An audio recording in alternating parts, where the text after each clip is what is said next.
Cambio de dinastía en Europa y su impacto en el absolutismo ilustrado. Un trabajo de Mundo Hispano en América y Colombia del programa Historia y Patrimonio de la Universidad del Magdalena, profesora Laura Carbonó López.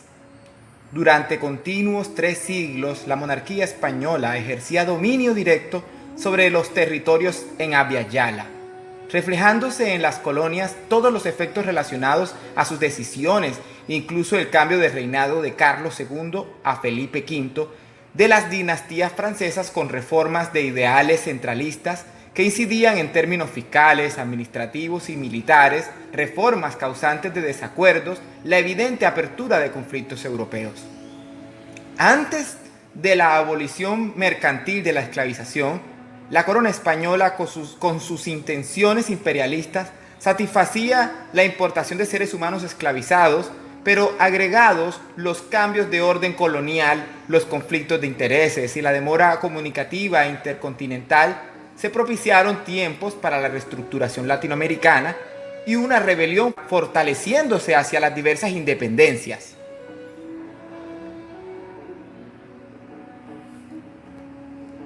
Cualquiera que sea la forma de distribución mercantil entre mercaderes metropolitanos, almaceneros capitalinos, el sistema asegura que éste ha de permanecer muy alto. Debido a ello, las posibilidades de acumulación del productor decrecen en la medida misma en la que crece el mercader. Esto es un texto de Halperin, Historia de América Latina.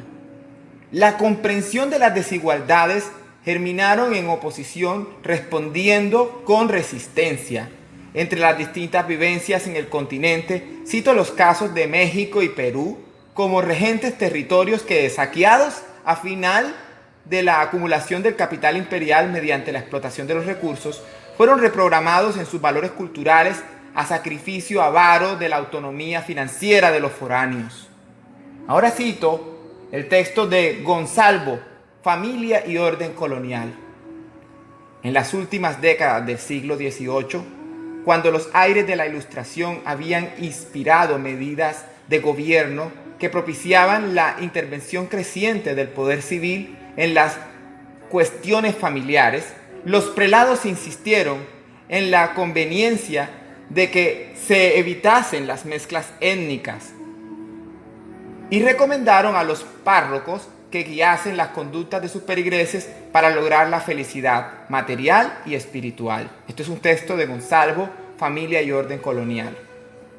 Sin embargo, resulta esto un anacronismo usado por la escritora, porque en realidad en ese entonces se consideraba simplemente mezclas de razas humanas, desconociendo los componentes culturales que caracterizan una identidad.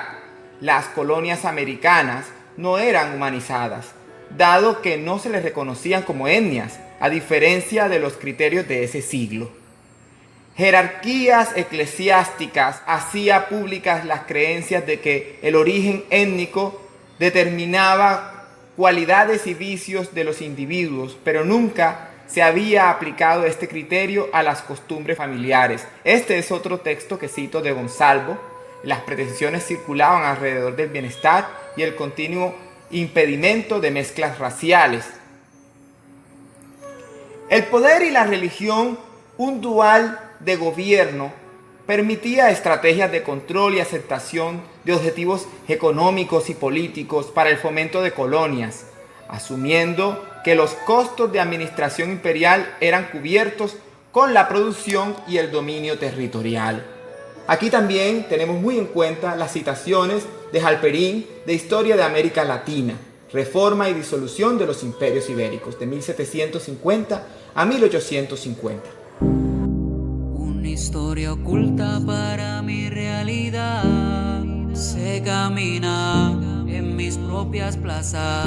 No es fácil lo que tengo que contar, pero mi honor y mi patria Cartagena le han negado su historia real de sufrimiento. No son cientos, sino milenios lo que existe sobre estos cimientos. No se puede amar una ciudad si no explora su raíz.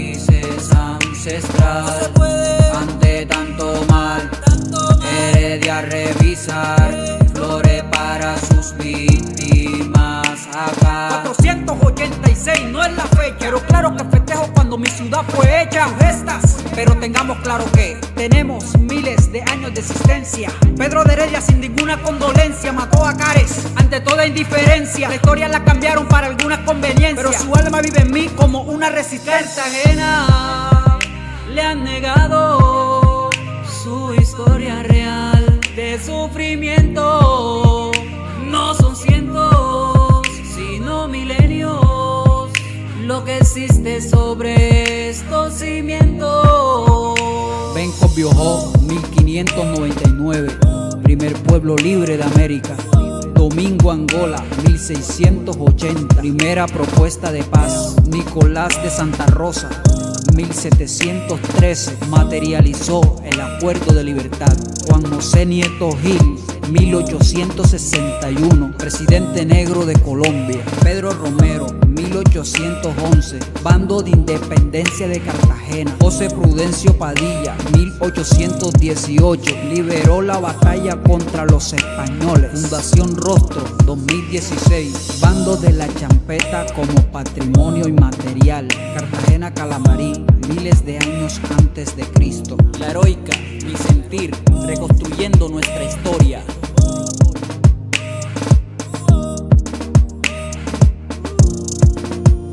Cartagena.